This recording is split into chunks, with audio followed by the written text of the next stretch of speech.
მოგესალმებით ძვირფასო ტელემაყურებლებო, საღამოშვიდობის დღეს ორშაბათია საღამოს 8 საათი და ეთერში ანალიზის დრო კონსტანტინე ჯაფარიძესთან ერთად.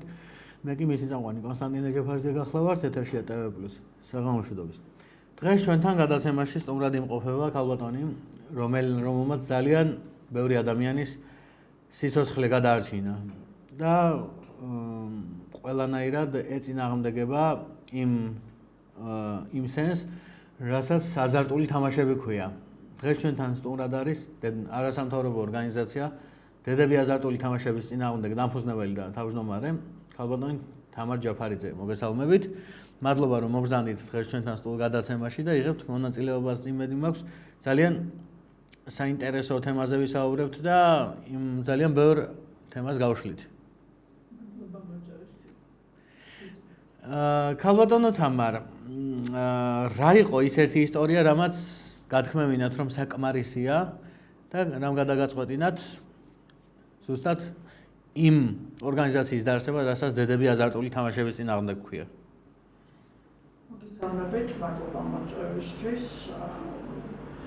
დედები აზარტული თამაშების წინააღმდეგ ეს ორგანიზაცია არის სამოქალაქო ორგანიზაცია, რომელიც შეიქმნა 2017 წლის 5 აპრილს, როდესაც ჩვენ ერთად ქალბატონებმა ასე ვთქვათ, ვისაუბრეთ მეგობრებმა და აღმოჩნდა, რომ ამ სამოგრებო წრეში ძალიან ბევრი ადამიანს ჰქონდა ამის პრობლემა და არ ვიყავით არავინ გამონაკლისი და არაფრით გამორჩეული ერთმანეთისგან, ყოველს თავისი რაღაც პრობლემა ერთმანეთს გაუზიარეთ და თქვით მაშინ, რომ მოდი გავაკეთოთ ისეთი ორგანიზაცია, რომელიც იქნება ორიენტირებული აზარტული მომგებიანი თამაშობების რეგულირების საკითხზე.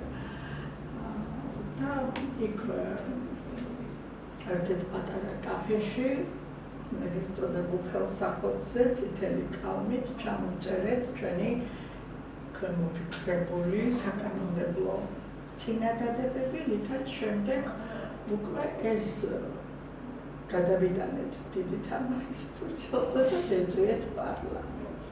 ამ დროს პარლამენტში გახდათ ბატონი ლევან გოგიჩაიშვილი, დეპუტატი, ეს 2017 წელს საუბარი და ბატონი ლევანი აღმოჩნდა პიროვნება, რომელიც დეპუტატი, რომელიც მუშაობდა ამ საკითხზე. ძალიან ფართოდ გაგვიგო პარლამენტის კარები და ჩვენ დავიწყეთ ამ საკითხზე მუშაობა.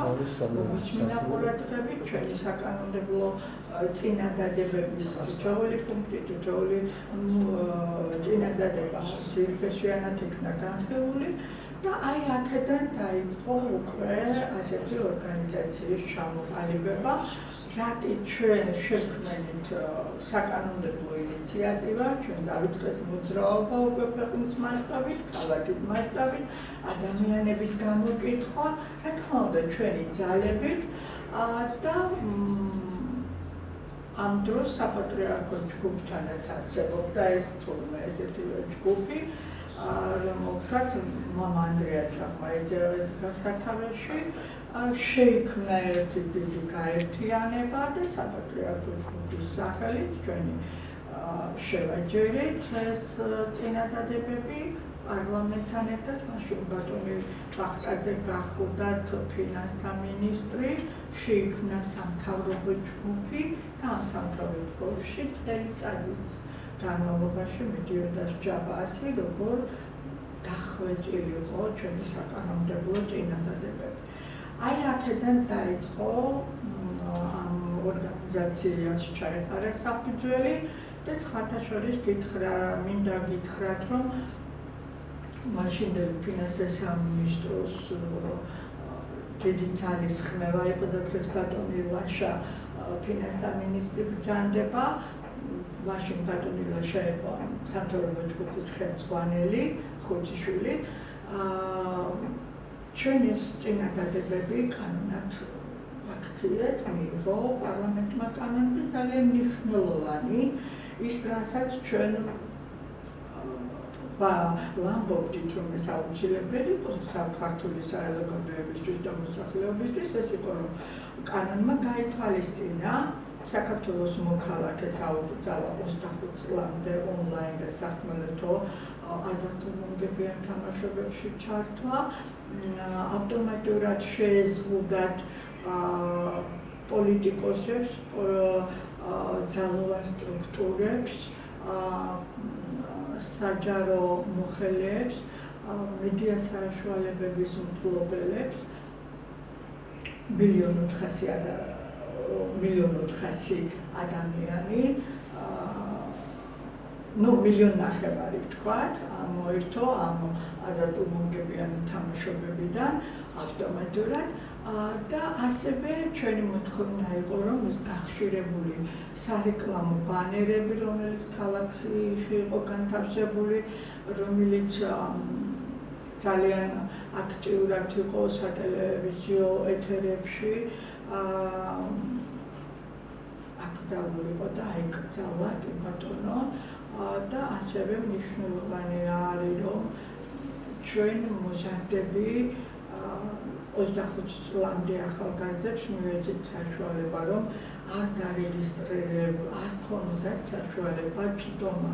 ეს იყო ჩვენ ძალიან ბევრი წინააღმდეგობა, ეს ძალიან მოკლედ ახლა ამაზე საგადასახადო კოდექსში ცვლილებები შევიდა, რადიომაუწყებლობაში, კომუნიკაციების მარეგულირებაში ცვლილებები შევიდა, საფინანსო კუთხით ცვლილებები შევიდა, ყველა მოიცვა ამ კანონმა, მაგრამ იცით რა იყო, რომ ჩვენ ძალიან ბევრი ძალისხმევა ჩავდებით და დაუპირისპირდით ძალიან ბევრ ადამიანს.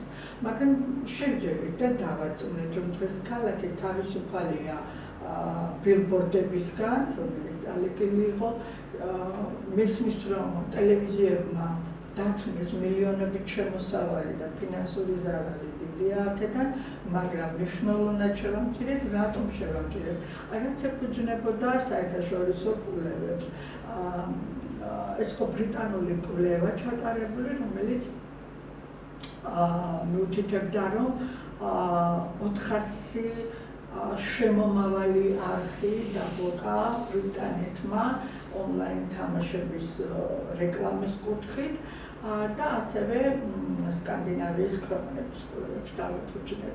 ასევე ჩართული იყო ჩვენს აი ამ კანონ პროექტის დამუშავებაში ისეთი ცნობილი ფსიქიატრები და ფსიქოლოგები, როგორც არის ქალბატონი კეთევან ჩიკოგიძე, ნინო კრიბელაშვილი, ქალბატონი მარინა კაჩარავა, ეს ბატონი გიორგი ყიფიანი, ესენი არიან ასოცირებული პროფესორები, რომელიც საერთაშორისო დონეზე გადიან და ლექციებს ატარებენ. ამიტომ ჩვენ არ გვქონდა უფლება, რომ ჩვენი მოზარდებისთვის არ შევეზღუდა. და ეხლა რატომ შევზღუდეთ? თუ მონაცემები ამბობდა, რომ მოზარდების ჩართულობა 20% იყო და 12% უკვე დამოკიდებული იყო თამაშზე, ეს უკვე განგაშვის ზარის ნიშნავდა და ამიტომ ჩავუდგეთ აი ეს კანონ პროექტი, იმიტომ დავიწყეთ 25 წლამდე. იმიტომ რომ როდესაც ახალგაზრდა უნივერსიტეტში მიდის და მას უნივერსიტეტის წინ ხვდება სათამაშო დაწესებულება აბრიალებული, ძალიან ძნელია 18-19 წლის მოზარდს არ დაუჩნდეს ცდუნება. ეხლა თქვენ მეთქვით მოზარდიო, დიახ, მოზარდია. ახალი კვლევების თანახმად ზრდასრულად ითვლება 60 წლიდან უკვე, განსაკუთრებით მამაკაცები. ამიტომ ჩვენ ვითხოვდით, რომ სასწავლო დაწესებულებებიდან სათამაშო დაწესებულებები აზარტული მონგებიანობის უნდა გადასულიყო 200 მეტრის სიგრძით, რაც ვერ შევძელი. მე დავაყენეთ ასეთი წინადადება. მოდი შევქმნათ წინადადება საკანონმდებლო და შევქმნით კიდევაც, რომელიც ითვალისწინებდა ორ გამოთავისუფლებულ ლოკაციას. ეს იქნებოდა აღმოსავლეთი და დასავლეთი, სადაც მოეწყობოდა მისი ინფრასტრუქტურა, სადაც მოიზიდავდნენ ვიზიტორებს, იქ დაიდებოდა ძალიან ბევრი თანხა საქართველოს ბიუჯეტის სასარგებლოდ და შემდეგ უკვე ეს თანხა გაანაწილდებოდა იმ უპირატესობებით, რაც საჭიროებების აუცილებლობა იქნებოდა დამოკიდებული და თანადამოკიდებული ადამიანებისათვის. მაგრამ ეს ჯერჯერობით შეფერხებულია, ამაზე არ არის. ეხლა რაც შეეხება თქვენ რაც ბრძანეთ, ცოტა ხმამაღალი ნათქვამია და ძალიან მეუხერხულა. დიახ, ჩვენ ქონდა ასეთი შემთხვევები, რომ ადამიანებმა და დღესაც გვაქვს ჩვენ ძალიან ბევრი ზარი მასთან დაკავშირებით ჩვენთან ჩვენს ორგანიზაციას თხოვენ დახმარებას, როგორც ფსიქოლოგიური და მორალური თვალსაზრისით, კვეთით დგომას, ასევე საკანონმდებლო დონეზე მაქსიმალურ ინფორმირებულობას და ასეთი ძალიან ბევრი შემთხვევაა ნამდვილად და მადლობა ღმერთო ჩვენ ამის საშუალება გვაქვს შევძელით, უბრალოდ ცოტა უხერხულია და მეუხერხული ესეთი ხმამაღალი ნათქვამი თქვენგან. ჩვენ ერთი ჩვეულებრივი სამოქალაქო ორგანიზაცია ვართ, რომელიც ორიენტირებულია სათამაშო ბიზნესის რეგულირებაზე და ახსოვების მექანიზმი იყოს კაფიო, გამჭვირვალე და ხალხზე მორგებული. ქალბატონო თამარ, მაინტერესებს თუ ყოფილა თქვენს პრაქტიკაში შემთხვევა, რომ ამ თამაშების გამო თუნდაც არასრულ წლონების ჩაებდნენ ამ თამაშებში და თუ მოხდა ფატალური შედეგი. ანონიმურად რო ვთქვათ. რა თქმა უნდა, არაფერისგან არ ვარ დაზღვეული, სადაც სათამაშო საიტები დღეს თითქმის ყველა მოზარდ ჯიბეში აქვს თავისი ტელეფონის სახით, ხო, ონლაინები.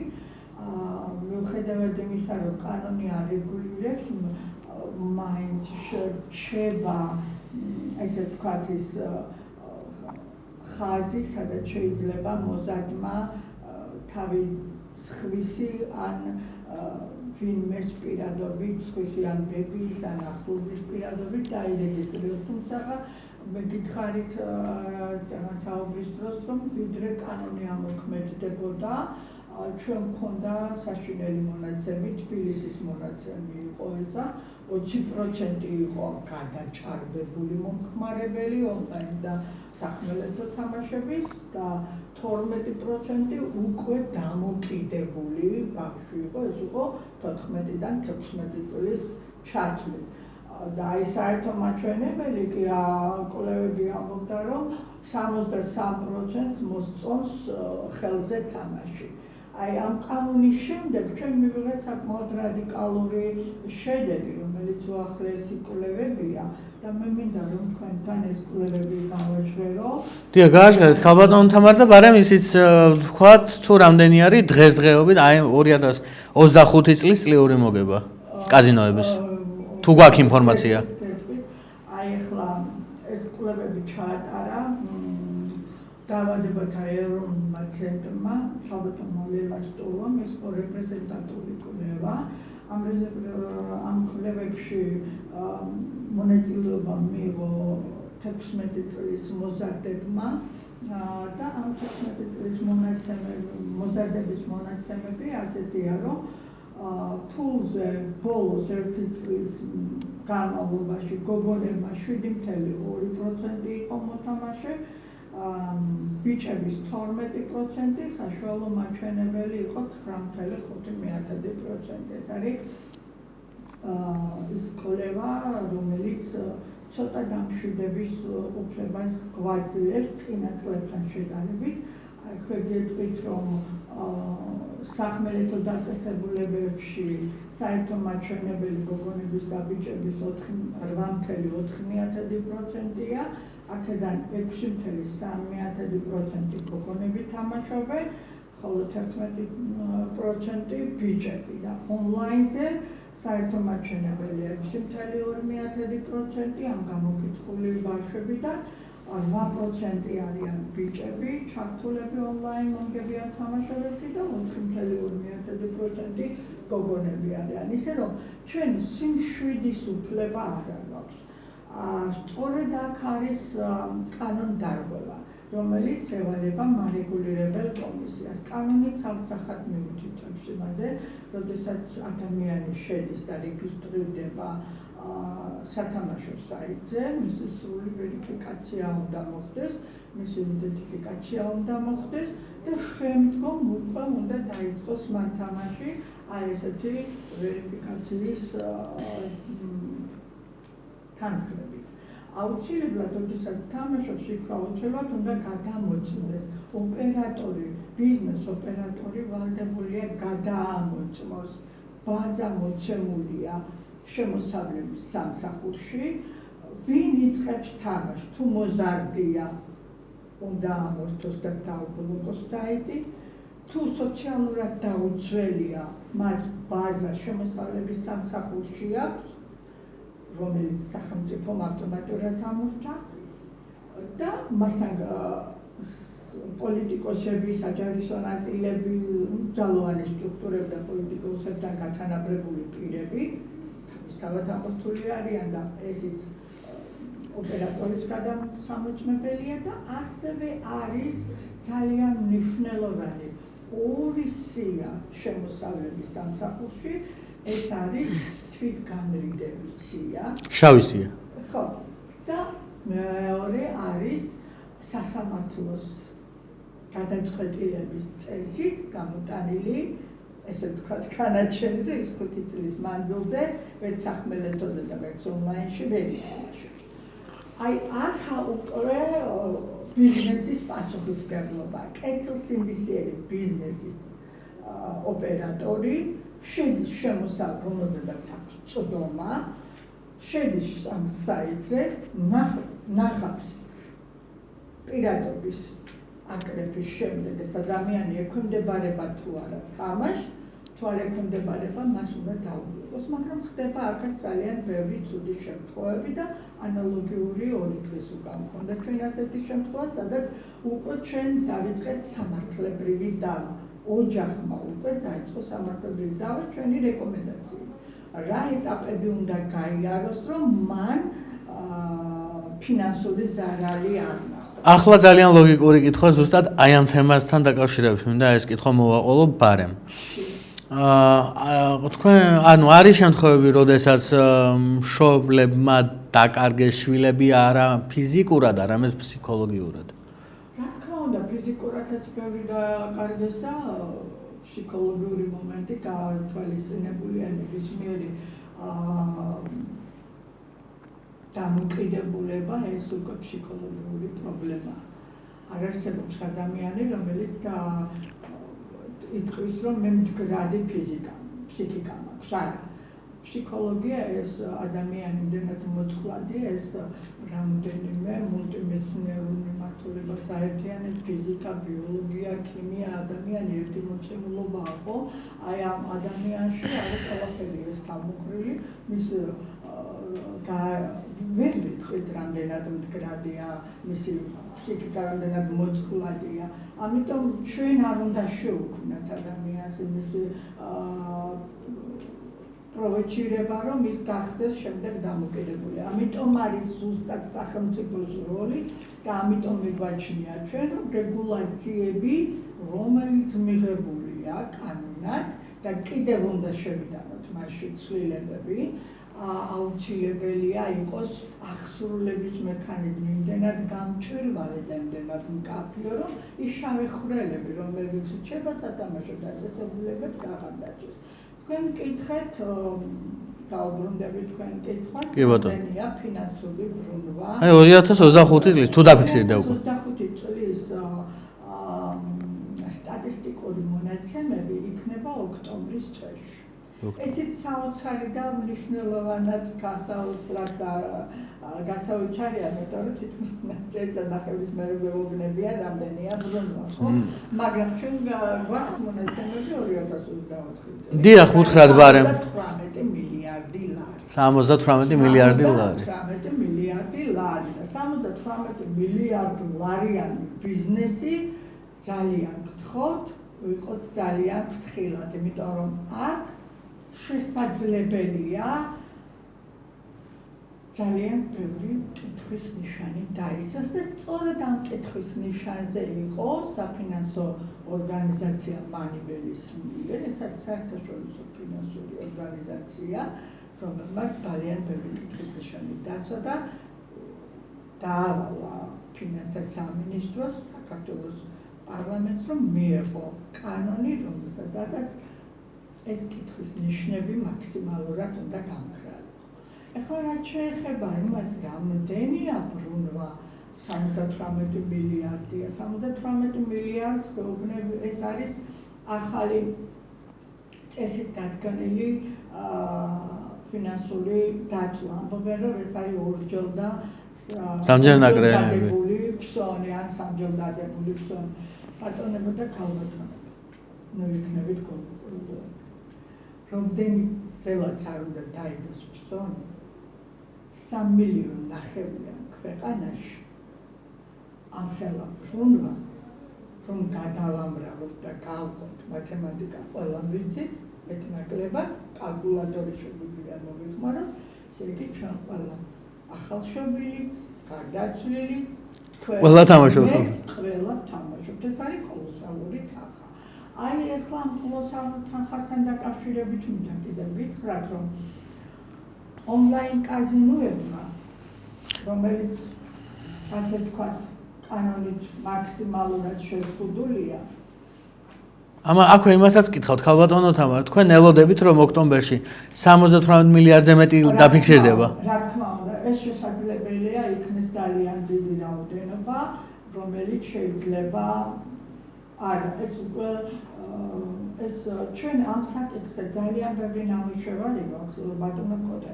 ჩვენ ამაზე ამერიკის საელჩოდან დაწყებული ევროკავშირით დამთავრებული ნებისმიერ უწყებასთან გვაქვს ამაზე უკვე საუბარი, არა ერთი და მე მინდა და რას მოქმედებენ თავად?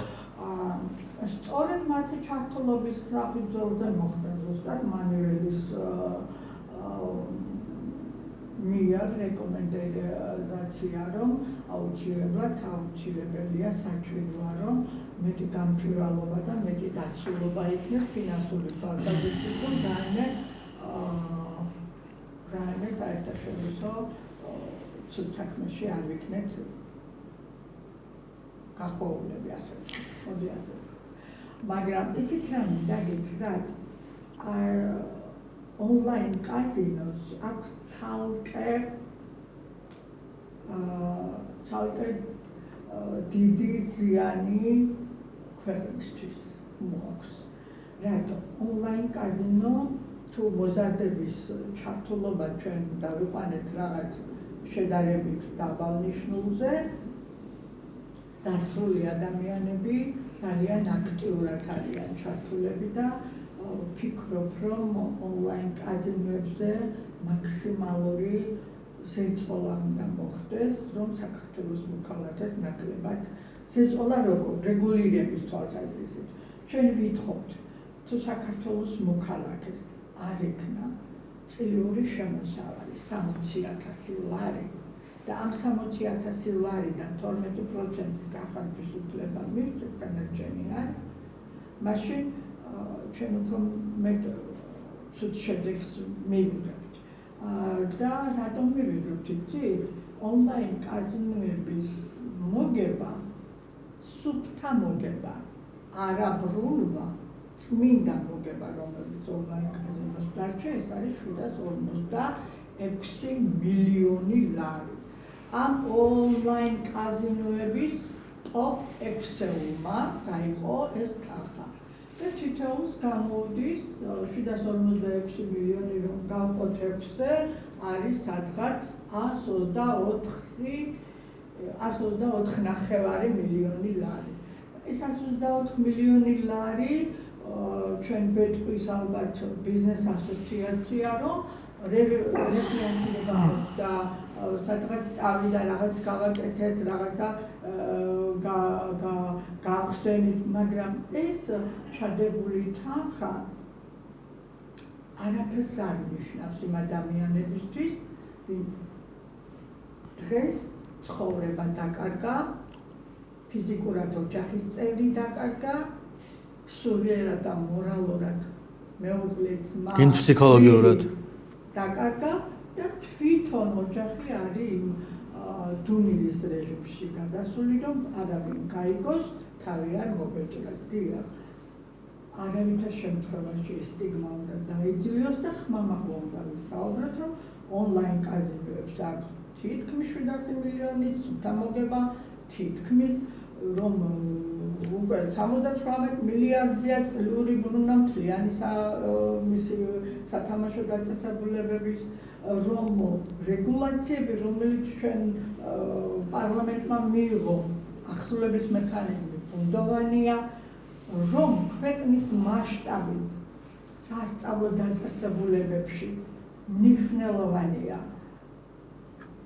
ტრენინგი მოდულები ამ კუთხით, რომ პრევენცია მოვახდინოთ, რომ ახალგაზრდები არ ჩაერთონ და თინეიჯერები არ ჩაერთონ ამ მავნე თამაშობებში და ასევე მნიშვნელოვანია ის, რომ თუ გავითვალისწინებთ დღევანდელ მოჩემულობას ის, რომ დღევანდელი ჩვენი სამყარო ციფრულზეა უკვე გადასული ყველაფერი და საოცრებები ხდება.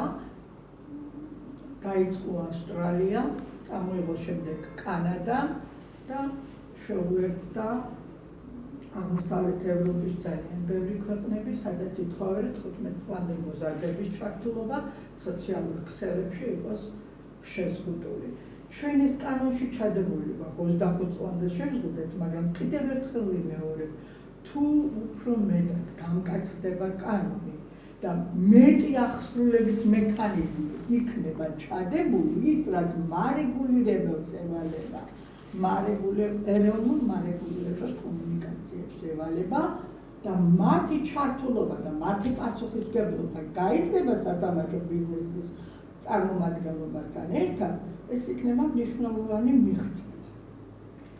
გაბატონთან, არ შემიძლია არ შევეხო ამ თემას, მე და თქვენ დიდი ხანია მეგობრობთ, დიდი ხანია ერთმანეთს ვისმენთ და გაგვიკეთებია ეს ინტერვიუ ამ თემაზე და თითქმის ნახევარი თბილისი გვაქვს დავლილი ამ თემაში, ამ თემის გადამკიდე, რასაც ქვია.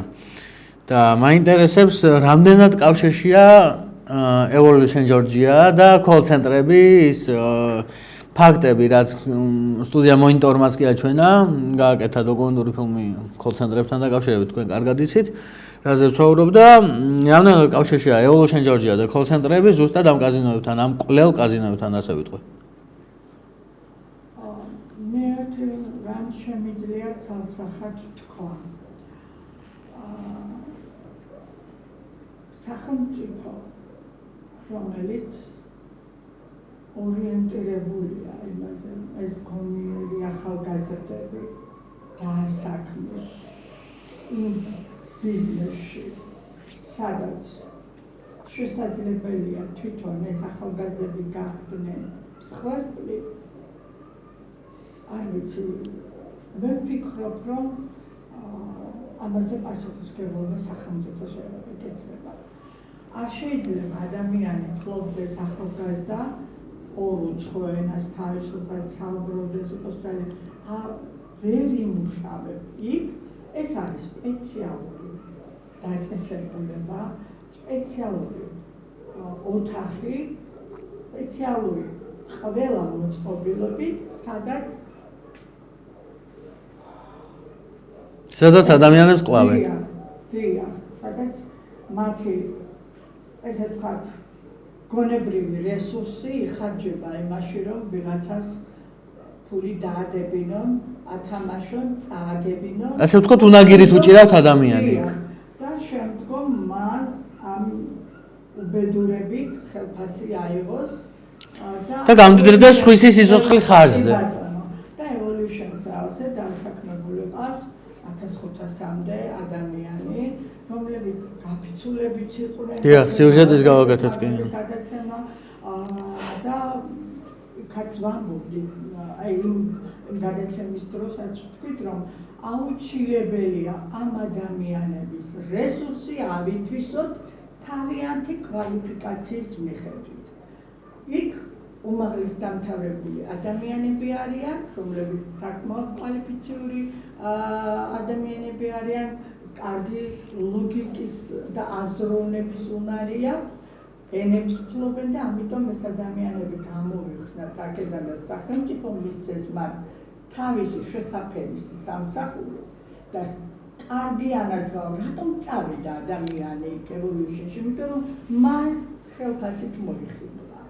ამიტომ თუ სახელმწიფო აქეთ შესთავაზებს ამ ახალგაზრდებს უკეთეს ხელფასს, დამიჯერეთ რომ იქ აღარავინ აღარ გაჩვენება. But ქალბატონ თამარ ისიც ვახსენოთ, ბოდიში გაწყვეტინებთ, ისიც ვახსენოთ, მაგრამ რამდენს უხდიან, ანუ რამდენია ყველაზე მაქსიმალური და მინიმალური ხელფასი Evolution Georgia-ში, ეს ორივე ციფრი რო ვთქვა. 2000 ლარამდე არის ხელფასი. ეს მაქსიმალური, მინიმალური? მინიმალური არ მეჩნია. ანუ საათში რამდენი აქვს და ესო ვახსენოთ? ვიცი ვერაფერს ვერ გეტყვით, მაგრამ როგორც და მაშინ ჩვენ გავარკვეთ, ეს იყო 2000 ლარი და თან რა იყო, იცით, შრომის პირობების ცუდი არსებობა.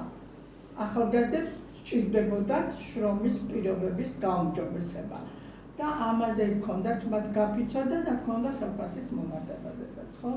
მაგრამ მე კიდევ ერთხელ ვიმეორებ, სახელმწიფოს უნდა ქონდეს იმისი ნება და სურვილი რომ ეს ახალგაზრდები გამოიყვანოს, საერთოდ გააუქმოს Evolution-ის შენობა, დაწესებულება არ არის საჭირო, ნამდვილად არ გჭირდება, ისედაც გვეყოფენ ჩვენი უბედურება, სხვაც რომ აღარ დავაუბედუროთ და შემდგომ ამ ადამიანებს მისცეთ თავიანთი მაგრამ ეგ არის უბედურება სახელმწიფოს არ აქვს ახალგაზრდების დასაქმების პერსპექტივა.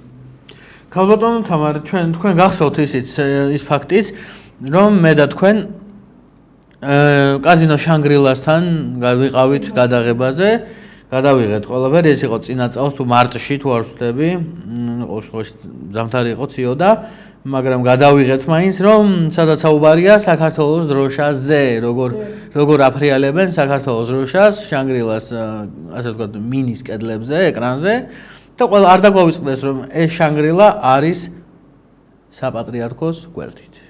ამაზე რა სიტყვით? კი ბატონო, შანგრილა ნამდვილად არის მაგალითი იმისა, თუ როგორ უდგება სახელმწიფო თავისივე მიღებულ კანონს. კანონში ცალსახად წერია. სახმელეთო დაწესებულებებს არ აქვთ უფლება 10 კვადრატულ მეტრზე ფასადზე განათავსოს თავისი რეკლამა. თუ გავითვალისწინებთ შანგრილას კედლებს, დამიჯერებთ, რომ 2-ჯერ და 3-ჯერ 10 კვადრატია. ძალიან დიდი. კი ბატონო. კანონი უხეშად დარღვეულია. ვის ევალება კანონის აღსრულების მექანიზმი? მთავრობას. ეს ევალება თბილისის მერის მუნიციპალიტეტის ზედამხედველობის სამსახურე ინსპექტორი. კი, მაგრამ მთავრობა მას ხომ უნდა განიხილოს ქალბატონო თამარ ეს ყველაფერი. ჩვენ არაერთი შევიტანეთ მაგაზე, ჩვენ გადავიღეთ სურათი, გავგზავნეთ კომიტეტის ხდომებზე ცალსახად გავაფრიალეთ ეს გადაღებული ჩვენი აბდღიალებული კედლები შანგრილაზე, ჩვენს მიერ გადაღებული, მაგრამ რეაქცია არის ნული. ეთქობა შანგრილას ყავს საკმაოდ სერიოზული მფლობელი. თანფულიანის? ხმამდა ახლა უფრო ადამიანი სახმელეთო კაზინოს ვერ ამუშავებს. მისი ლიცენზირება 5 მილიონი ლარების საკანონმდებლო დონით. და ისე რომ კანონს მიღმა არის, აი ესე თქვა. ანუ ასე ვთქვათ, ქალბატონ თამარ, მუშაობა რო დაიწყოს 5 მილიონი ლარი უნდა. დავასრულებ. არა მარტო შანგრილა, ყველა სახმელეთო სათამაშო დაწესებულება კანონის მიღმა არის. რაც ევალება თბილისის მერიას, რომ მოახდინოს მისი, ესე ვთქვათ, რეგულაციის ფარგლებში ჩაყენება. მოსთხოვს მე პატრონებს, მაგრამ არ აკეთებს. რატომ არ აკეთებს? იმიტომ არ აკეთებს, რომ 78 მილიარდი ლარი ძალიან მომხიბლელია. არა მარტო ჩვენი ქართველი დაინტერესებული პირებისთვის, არამედ შესაძლებელია გამოჩნდეს ვინმე ჩვენი დავიცი კურკში ძალიან ბევრი ფეზოფელი ყავს, რომელსაც თვალი დაადგა სათამაშო დაწესებულებებს. ასე რომ კიდევ ერთი კანონდარღვევა, რომელიც რაც შეეხება საპატრიარქოსთან, საპატრიარქომ არაერთხელ გააკეთა ამაზე, მე ვარ მომსწრე ამისა, განაცხადი და ნუ რას ვიზამთ, უძლურია. კანონზე მაღლა დგას. სწორედ ეს არის სახელმწიფო მმართველობა, რომელიც უნდა ითვალისწინებდეს სამართალდარღვევათა კოდექსში იმ მუხლების და იმ კვალიფიკაციის მისდევ, რომელიც კანონს არ ემორჩილება, ხო? არ დაემორჩილა კანონს და ჯარიმა სპეციალურად ძალიან მინიმალურია, მაგრამ მაინც კანონით გათვალისწინებული იყო 10,000 ლარი პირველ ჯერში, შემდეგ უკვე იზრდებოდა ორჯერ. მესამეზე უკვე ლიცენზიაც უნდა შეუჩერდეს, მაგრამ რაც ვიდათ ახლა ეს კანონზე მაღლა დგას სათამაშო დაწესებული, რომ კანონზე მაღლა არ იდგეს 78 მილიარდი ლარი ჩვენს ქვეყანაში სათამაშო ბიზნეს არ ექნებოდა. ამიტომ იბადება ძალიან ბევრი კითხვის ნიშანი, ამიტომ ჩნდება ძალიან ბევრი ეჭვი და ამიტომ ითხოვს დედები ადაპტული თამაშების წინააღმდეგ თავის პარტნიორ ორგანიზაციებთან ერთად მაქსიმალურად გამჭვირვალე იყოს სათამაშო ბიზნესის ფინანსური პრობლემა. და ახლა უნდა გადავიდეთ დროა რეალურ ისტორიებზე ემოციურ პიკზე. ემოციურ პიკზე გადასვლის დროა მგონი. შეგიძლიათ გვიამბოთ ყველაზე მძიმე შემთხვევა, რაც კითხავს ორგანიზაციაში დაფიქსირებულა, ან ზარზე მაგსაუბად. როგორ არა, რა თქმა უნდა, მაქსიმალურად შევიკავებ ყველაფრისგან თავს, იმიტომ რომ ძალიან მძიმე შედეგებია და ეს ჩემთვისაც თუ ყოფილა ქალბატონ თავარ მაგალითად აი თავი ჩამოიხჩო, ხელი გადაიჭრა. აი ესეთი ფატალური შემთხვევები ძალიან ბევრი იყო, ჩვენ ამაზე რა თქმა უნდა კონფიდენციალურია, ამაზე ხმამაღლა საუბარი ვინ იყო, რა იყო ამის ଉପରେ. არა, ეს არ რა თქმა უნდა. მაგრამ უბრალოდ მინდა ვთქვა, რომ ძალიან ბევრი სტატისტიკური მონაცემებით აზარტულმა მომგებიანმა თამაშობებმა ძალიან ბევრი სიცოცხლე შეიწირა, ეს 2009 წლიდან ძალიან გახშირებული იყო უკვე და ჩვენ არაერთი ზრდასრული თუ მოზარდი სიცოცხლე დავკარგეთ. ასევე მარტო იმას არა, რომ ჩვენ ქონდა ამის შემთხვევები, ჩავედით რეგიონებში, მოსამძიმრეთ, ხარდაჭერა გამოუცხადეთ ამ ოჯახის წევრებს, ძიმე გადასატანი იყო ძალიან ემოციურად ჩვენთვისაც. რას ვიზარდ, ეს აქაც მნიშვნელოვანი ცვლილებებია სისხლის სამართალში გასატარებელი, მე ასე ვფიქრობ, იმიტომ რომ ეს 115 მუხლი ფაქტობრივად არაფრის მთქმელი არ არის, როდესაც ხდება სუიციდის ფაქტები, სისხლის სამართალი თვალისწინებს 115 მუხლს, განსაკუთრებით მდგომარეობაში ჩაყენება, შემდეგ უკვე თავის ყოველდღიურ განმარტებებია, თვითმკვლელობამდე მიყვანას ითვალისწინებს, მაგრამ ჩვენ აღარ ხდება მისი ასე ვთქვათ იდენტიფიცირება, რატომ მოიკლა ადამიანმა თავი, რა იყო ამის საფუძველი, რა გახდა ახალგაზრდამ, რომელმაც საკუთარ თავს განაჩენი გამოუტანა. ამიტომ აქაც ვფიქრობ, რომ არაერთხელ ვთქვით ეს დავაყენეთ, ადვოკატებთან მქონდა შეხვედრა და სხვათა შორის ადვოკატებსაც ძალიან მნიშვნელოვნად მიიღეს ეს ჩვენგან მიწოდებული ინფორმაცია, არ ვიცი რა შევძლებთ, როგორ შევძლებთ, ახლა პოლიტიკური ბატალიებია, როგორ თარდება მოვლენები, მე ვუსურვებ ჩვენ ქვეყანას გამარჯვებას, გამთლიანებას და რაც მთავარია იმედს ხვალინდელი დღის. ქალბატონ თამარ, პირდაპირ გკითხავთ, ვის აწყობს, რომ საქართველოში აზარტული თამაშები ასეთი მასშტაბით არსებობდეს? ვის აწყობს? აწყობს ხელისუფლებას. და რატომ?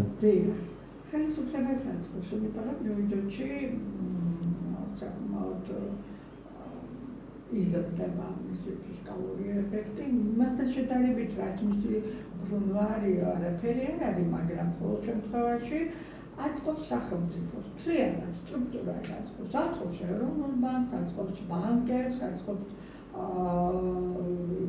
სახელმწიფო ინსტიტუციებს, აწყობს ბიზნესს და აწყობს რა ვიცი ახლა რა გითხრათ. ასე ვთქვათ, წყალებში უცვალ პარტნიორი. იმ ადამიანებს, ვინც არ არსებობს სათამაშო ბიზნესი $78 მილიარდიანი ბიზნესი მომხიბვლელი არ იქნეს და არ იყოს ნებისმიერი ხელისუფლებისთვის, ვინც არ უნდა იყოს. Როგორი მე დარწმუნებული ვარ, ეროვნული მთავრობა თუ იქნება ისეთი როგორც ბატონი ზვიადი იყო. ხო? ჩემი პირველი პრეზიდენტი. ზვიად გამსახურდია. რომ იმ დროს თამაშობები ნამდვილად აქ. სიტყვა კაზინოს არ იცოდნენ რა იყო. ჩვენთან ახლა ეს რა ვიცი რა გითხრა. აწყობს სახელმწიფო. რომ სახელმწიფოს არ ქონდეს ამის სურვილი, ეროვნული ბანკი ერთ დღეს მორჩებოდა ამ ყველაფერს. ეროვნული ბანკი არის ხერხემალი სახელმწიფოს. აი ეს ნებისმიერი გადასარიცხი აპარატებიდან გაქრებოდა ფანჯარა, სადაც არის აზარტული მომგებიანი თამაშობების ფანჯარა. ეს პრეროგატივაა ეროვნული ბანკის. ქალბატონო თამარ. პრეფინალური კითხვა ასე ვთქვათ. თქვენი შვილი რომ ახლა 15 წლის იყოს. რამდენად დაცულად იგრძნობდით თავს საქართველოში? არა, ვერაფრით ვიგრძნობდი.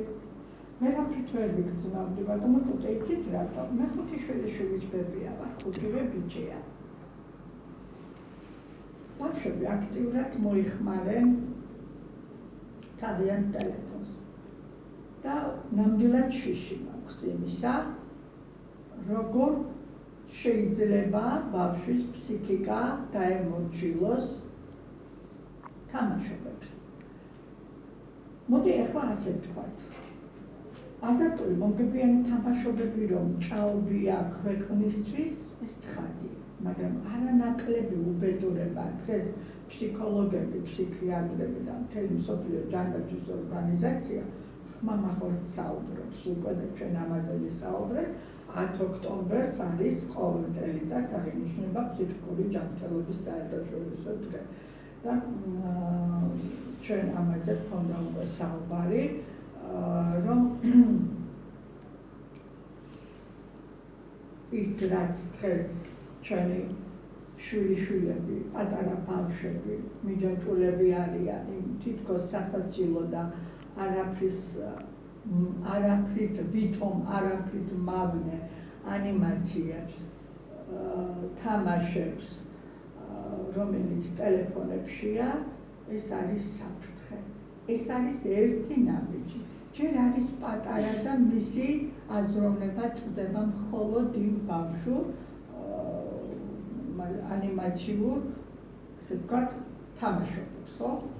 მაგრამ როდესაც გაიზრდება, მას თანდათან უკვე გაუჩნდება სურვილი, რომ უფრო მეტი და მეტი ნახოს, ხო? ამიტომ სწორედ ეს არის ჩვენი საკანონმდებლო წინადადება, რომ 25 წლამდე მაქსიმალურად შეიზღუდოს საქართველოს მოქალაქე ონლაინზე. მაქსიმალურად და ეხლა მინდა გითხრათ, კოტე, რომ ერთი კვირის წინ ბატონ პრემიერის სახელზე ორგანიზაციის სახელით შევიტანეთ ოფიციალური წერილი, რომელიც ჯერ პასუხი არ მიგვიღია, ველოდებით, სადაც ვითხოვდით, რომ დავიწყოთ მსჯელობა, სახელმწიფომ დაიწყოს მსჯელობა აი იმ ინიციატივაზე, რაც კანადამ, ავსტრალიამ და აღმოსავლეთ ევროპის ცენტრალურმა ქვეყნებმა უკვე დაამუშავეს და მიიღეს, რომ 15 წლამდე მოზარდებისთვის ის ანიმაციური მომხიბვლელი, ესე ვთქვათ, კონტენტები, რომელიც საფრთხეს შეიცავს და ჩვენ არაერთი პირი დააგავა შინაგან საქმეთა სამინისტრომ, ხო, მოზარდებთან არაკეთილსინდისიერი დამოკიდებულების გამო ზრდასრული ადამიანები, აი ამას ითვალისწინებს ეს ყველაფერი, მაქსიმალურად დაუბლოკოთ და არ მივცეთ უფლება ბავშვს, მაგრამ უფლების მიცემა როგორ უნდა მოხდეს, იცი? თან აუცილებლად საგანმანათლებლო რეჟიმში, რომ აუცილებლად სკოლაში შევიდეს კვალიფიციური ფსიქოლოგი, სოციალური მუშაკი გადამზადებული, რომელიც ბავშვებს მისცემს ინფორმირებულობას, რა საფრთხე შემცველია ტელეფონთან 24 საათი ყოფნა და იმავე კონტენტების ყურება, შემცველი კონტენტების ყურება, რომელიც დღეს მრავლად არის და ჩვენ მოხდებს ისურვებს. ქალბატონო თამარ, გადაცემისთვის ბოლო ჩვენ ინტერესი იყოს, მაგრამ გადაცემისთვის მინდა რომ ასეთი რამე გავაკეთოთ.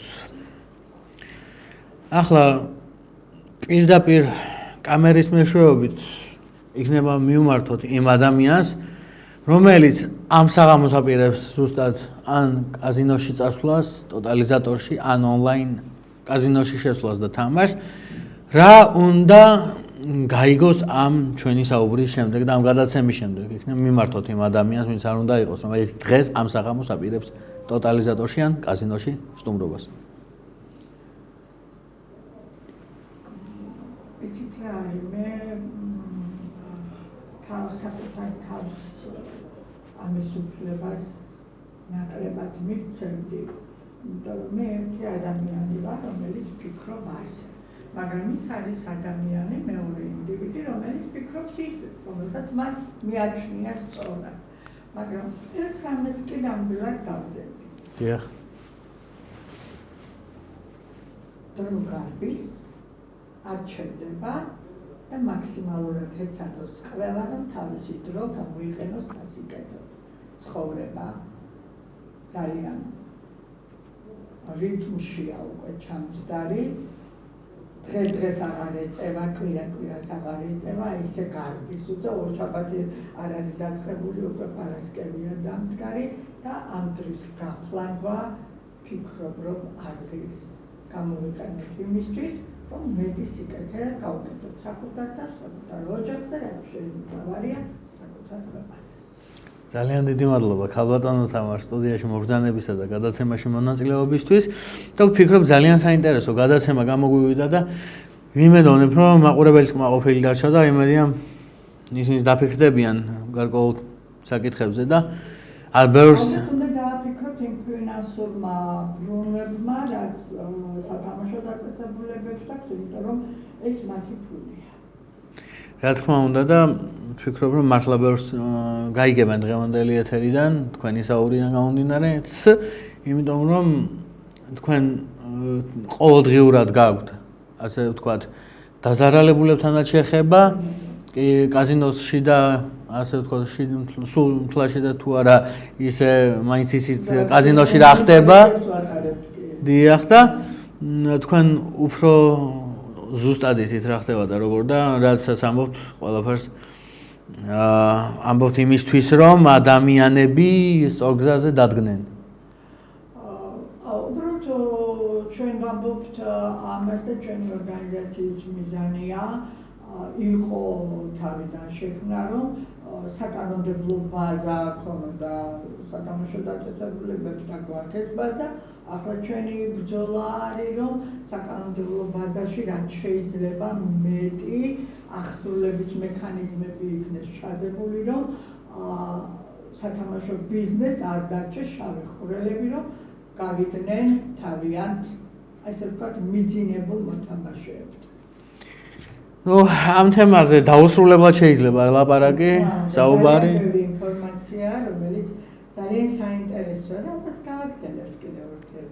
რა თქმა უნდა, გავაგრძელებთ, იმიტომ რომ ოქტომბერში ძალიან ახალი ნიშნული გვაქვს გასაგები და სათქმელი მაყურებლისთვის, რაც ოქტომბრისთვის პირველ კვირას იქნება საბოლოო შედეგი. 2025 წლის მონაცემები. და ზუსტად მაგ პერიოდშიც მანამდეც, მაგრამ მაგ პერიოდშიც აუცილებლად მოგიწევთ და მაყურებელს ერთად ვუთხრათ თუ რამდენია 2025 წლის წლიური ბრუნვა. ძალიან დიდი მადლობა ქალბატონ თამარ მობრძანებისა და საუბრისთვის და დაფასებისთვის. არ შეგეძლოთ, მაგრამ მოხვედით მაინც და დამაფასეთ და ძალიან დიდი მადლობა ამ ყველაფრისთვის. მე კონსტანტინე ჯაფარიძე გახდით გადაცემა ანალიზის დროის ავტორი და წამყვანი, ეთერში იყო TV+ და დღეს ორშაბათი იყო საღამოს 8 საათი შევხვდებით ტრადიციულად ზეგ ისევ 8 საათზე და ასე რომ დარჩით TV+ ეთერში საინტერესო საღამო გელოდებათ. ნახვამდის.